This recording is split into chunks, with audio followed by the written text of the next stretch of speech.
The Five Dysfunctions of a Team, a Leadership Fable by Patrick Lencioni. Presented by Shannon Bartell, Constance Cook, Jared Givens, Cindy Klingle Smith, Christopher Porter Bunton, and Cassandra Wiley Jackson. I will discuss the book review, book critique, commendations, and the five dysfunctions of a team. The book is an entertaining and sophisticated story about a woman named Catherine, who is hired as the CEO of a technology company, Decision Tech. A once innovative organization is currently in the state of disarray. Catherine, the CEO, has used her leadership and team building knowledge during a series of required executive retreats to bring into line the team and figure out why the company is on the decline. Each session was established to identify the main topics without assigning blame and to establish guidelines so the company could move forward as a functional, successful organization. These meetings addressed the five problems or dysfunctions that Catherine detected on the executive team: absence of trust, fear of conflict, lack of commitment, avoidance of accountability, and inattention to results. Communication between the fictional employees provided brilliant examples and an understanding of the five dysfunctions of a team. The main characters in this book include Catherine Peterson, recently appointed CEO of Decision Tech Incorporated; Jeff Stanley, former CEO and co-founder, maintained a seat on the board of directors and continued as a lead team meetings even after his demotion. Michelle Beebe, who is in charge of marketing, not liked by the staff, exhibits rude body language when team members express themselves.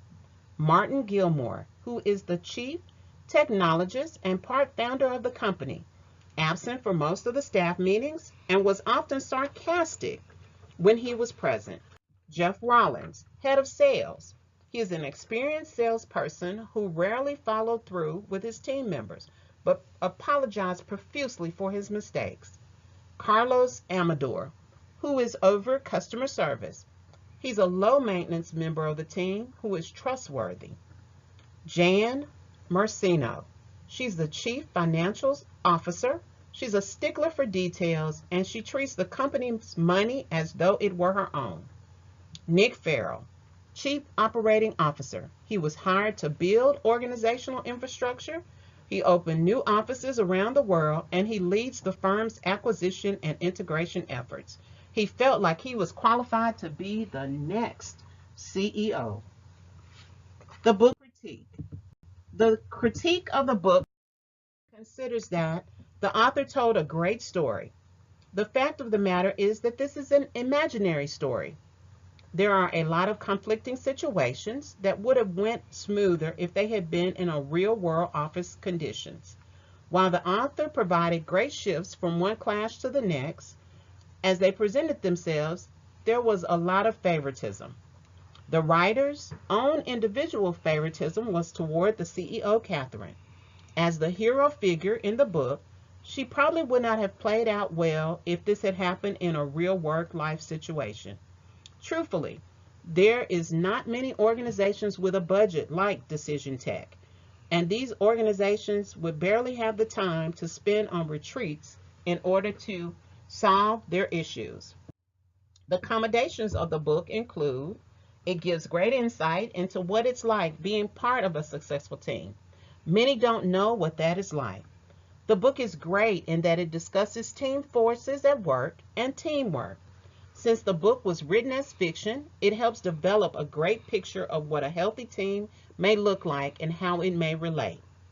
Leaders can take away practical advice from this book and utilize it on their own teams.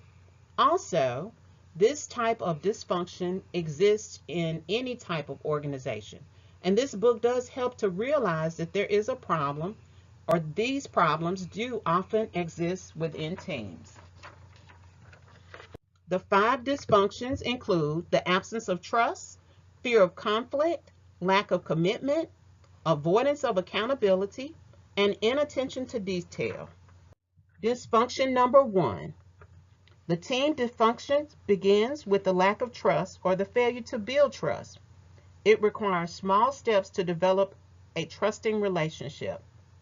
In the absence of trust, team members conceal their weaknesses and mistakes from one another. They jump to conclusions about their intentions and have attitudes toward others without attempting to clarify them. They are hesitant to either ask for or offer help. In the presence of trust, team members admit their weaknesses and mistakes. They appreciate and tap into one another's skills and experiences, and they will ask for help.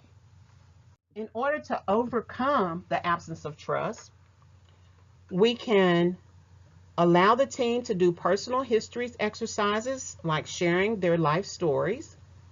Also, team effectiveness exercises can be utilized, and Myers-Briggs can be utilized. A suggestion to include may also include the 360-degree feedback or team exercises. Dysfunction number 2, the fear of conflict. The fear of conflict is seen as having a false sense of harmony within a group or a team. Artificial harmony is when people avoid conflict and pretend as though everything is okay so that they don't upset others within the workplace. Passive behavior and avoidance, because no one wants to be the bad guy, is also there. We can solve the fear of conflict by building an environment of trust and engaging in constructive conflict. We can also allow constructive conflict to happen so that the team can engage in vigorous criticism. Trust is what will allow each member to feel a healthy sense of openness. Dysfunction number 3, the lack of commitment. When team members experience the lack of commitment, there are 2 major functions. One is consensus, where everyone attempts to please each other, and it is not necessary to agree or support a decision. Also, another dysfunction is the lack of clarity and the failure to buy in. This happens when teammates are not on board. There is no commitment to decisions, and team members feel that their concerns are unheard. The failure to commit creates uncertainty.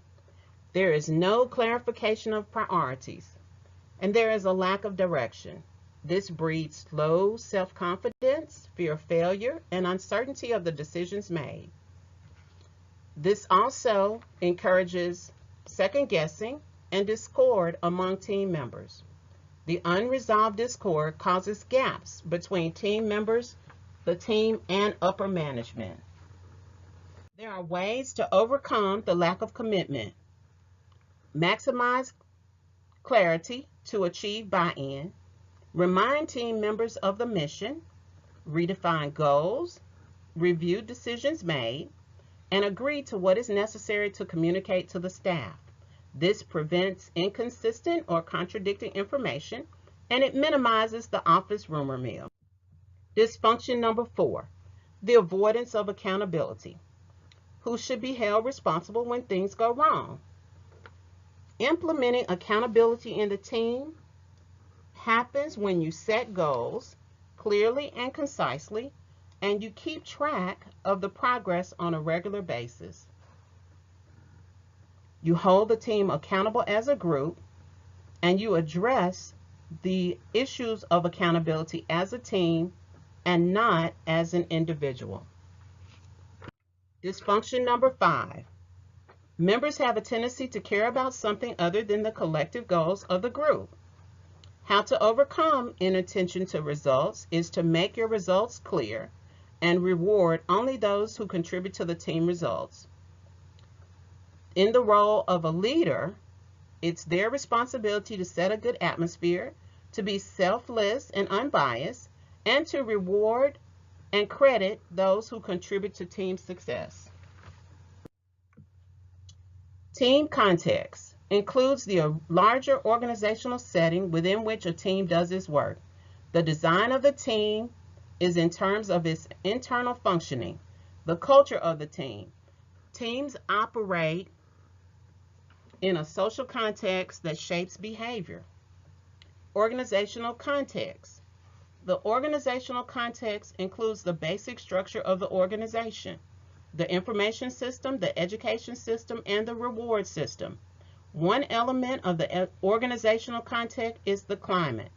When group members regard the work climate to be unjust, they may engage in deviant behavior. Team design. Team design refers to the observable structure of the team.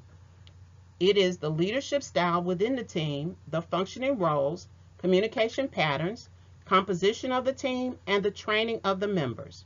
The team design is deliberate and organized aspect of teamwork. Culture is the personality of the team. Team culture includes the unspoken, implicit aspects of the team that are not discussed in a formal fashion and shape behavior. Roles, norms, and patterns of behaving and thinking are influenced by the team's cultures. Norms are generally agreed upon as a set of rules that guide the behavior of team members. Norms differ from organization. They can be informal and unwritten rules as well. There are 3 factors that must be put in place for the team to be successful. The team members must possess the relevant expertise to perform the task, engage and be motivated to perform the task, and execute the task by coordinating with other team members. Expertise. For team members to perform effectively, members must have expertise. There are 5 crucial skills for all the team members: conflict resolution, collaborative, problem solving, communication, goal setting and performance management, planning and task coordination. Members of the team can't just be skilled in order to succeed. Members must be engaged and motivated in order to perform at the highest level. Motivation comes from both within a person and from external factors. The execution. Teams that have talent and motivation are well positioned to succeed. However, unless they are able to coordinate their talents and efforts, they may not achieve their objectives. Execution problems must be surmounted for the team to be effective. Team members may be individually good at what they do, but unless they coordinate their activities, they will not meet their team objectives. Successful execution involves the combined synchronization of the activities of all the members. The performance criteria are the factors in which you can evaluate a team's effectiveness. The factors used to evaluate a team's success or failures are productivity, cohesion, learning, and integration. Productivity is arguably the most important measure of team success.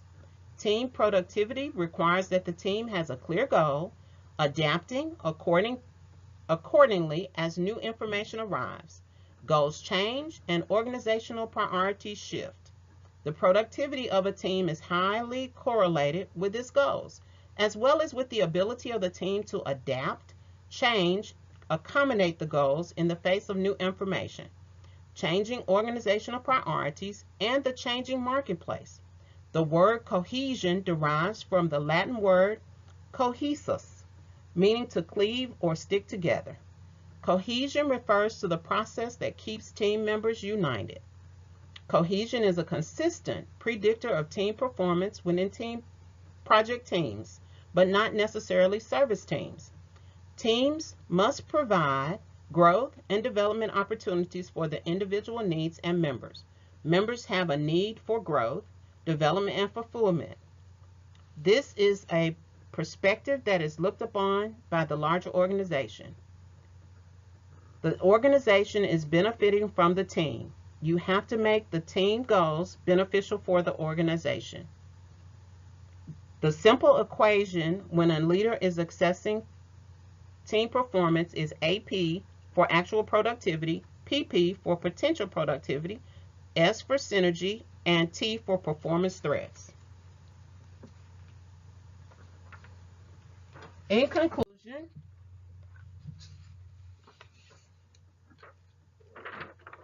I have discussed the book review, book critique, accommodations, and the 5 dysfunctions of a team.